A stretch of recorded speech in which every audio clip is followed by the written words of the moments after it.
Football ലോകം കാത്തിരിക്കുന്ന ആ മഹാമാമാങ്കത്തിനി ദിവസങ്ങൾ മാത്രമാണ് ബാക്കിയുള്ളത്.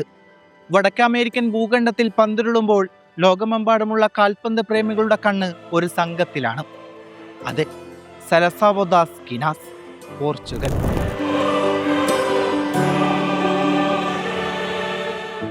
യൂറോപ്യൻ ഫുട്ബോളിലെ കറുത്ത കുതിരകളിൽ നിന്നും ഇന്ന് ലോകം വായിക്കുന്ന വമ്പന്മാരായി അവർ വളർന്നു കഴിഞ്ഞു.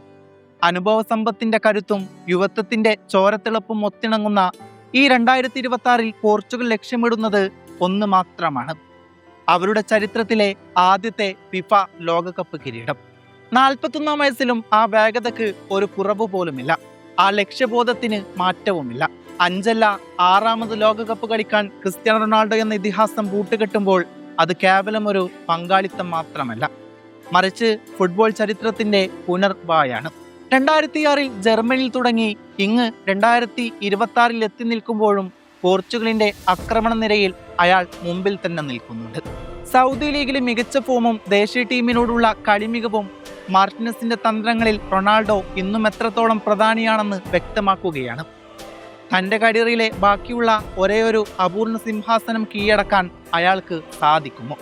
ഇന്ന് ലോകകപ്പിലെ ഏറ്റവും മികച്ച സമ്പന്നമായ മിഡ്ഫീൽഡ് ഒരുപക്ഷെ പോർച്ചുഗലിൻ്റെതാകാം. മാഞ്ചസ്റ്റർ യുണൈറ്റഡിന്റെ നായകൻ ബ്രൂണോ ഫെർണാണ്ടസിന്റെ മാരകമായ ത്രൂ ബോളുകളും ക്രിയേറ്റിവിറ്റിയും, ബെർണാൾഡോ സിൽവയുടെ പന്തടക്കവും കളി മനസ്സിലാക്കാനുള്ള കഴിവും, ഇതിനോടൊപ്പം ഈ സീസണിൽ PSG ചാമ്പ്യൻസ് ലീഗ് വിജയത്തിലേക്ക് നയിച്ച വിറ്റീനി എന്ന ബാലൻഡിയോർ സാധ്യത കൽപ്പിക്കപ്പെടുന്ന താരം മധ്യനിരയിലെ പ്രധാന എഞ്ചിനാണ്.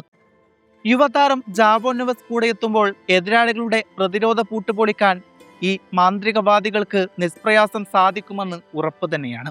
പെപ്പെ എന്ന ഇതിഹാസ പ്രതിരോധ താരം കളം വിട്ടെങ്കിലും ഇന്ന് പോർച്ചുഗൽ കോട്ടകാക്കാൻ മാഞ്ചസ്റ്റർ സിറ്റിയുടെ വിശ്വസ്തനായ റൂബൻ ഡയസ് ഉണ്ട്. അന്റോണിയോ സിൽവയെ പോലുള്ള യുവ ഡിഫൻഡർമാർക്ക് ഡയസിന്റെ സാന്നിധ്യം വലിയ ആത്മവിശ്വാസമാണ് നൽകുന്നത്. വിങ്ങുകളിൽ കാൻസലോയും ഡെലോട്ടും ആക്രമണത്തിനും പ്രതിരോധത്തിനും ഒരേപോലെ മൂർച്ച കൂട്ടുന്നു. എല്ലാത്തിലും ഉപരിയായി വലക്ക് മുന്നിൽ ഡിയാഗോ കോസ്റ്റ എന്ന വിശ്വസ്തനായ കാവൽക്കാരനുള്ളപ്പോൾ പോർച്ചുഗൽ പിന്നെ എന്തിന് പേടിക്കണം? ഫെർണാണ്ടോ സാന്റോസിന്റെ പ്രതിരോധ ശൈലിയിൽ നിന്നും പോർച്ചുഗലിനെ ആക്രമണ ഫുട്ബോളിന്റെ വാക്താക്കളാക്കി മാറ്റിയത് റോബർട്ടോ മാർട്ടിനസ് എന്ന സ്പാനിഷ് പരിശീലകനാണ്. യോഗ്യതാ റൗണ്ടിൽ ഒരൊറ്റ മത്സരം പോലും തോൽക്കാതെയാണ് അദ്ദേഹം ഈ ടീമിനെ ഈ നിലയിൽ എത്തിച്ചത്.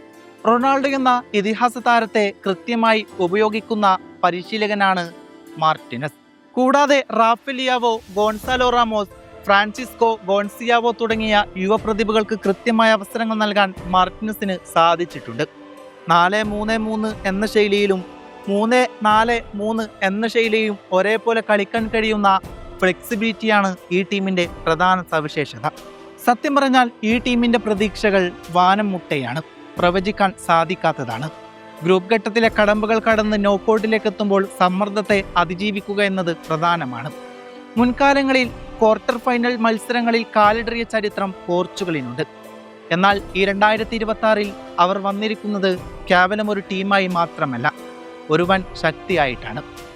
ഇത് ക്രിസ്ത്യാനോ റൊണാൾഡോയുടെ അവസാന ലോകകപ്പാകാം, അല്ലെങ്കിൽ ഒരു പുതിയ സുവർണ തലമുറയുടെ കിരീടധാരണമാകാം. ചരിത്രം അവർക്കായി കാത്തിരിക്കുകയാണ്. പോർച്ചുഗലിന്റെ സുവർണ സ്വപ്നം യാഥാർത്ഥ്യമാക്കുമോ എന്ന് നമുക്ക് കാത്തിരുന്ന് കാണാം. ഞങ്ങളും കാത്തിരിപ്പാണ്.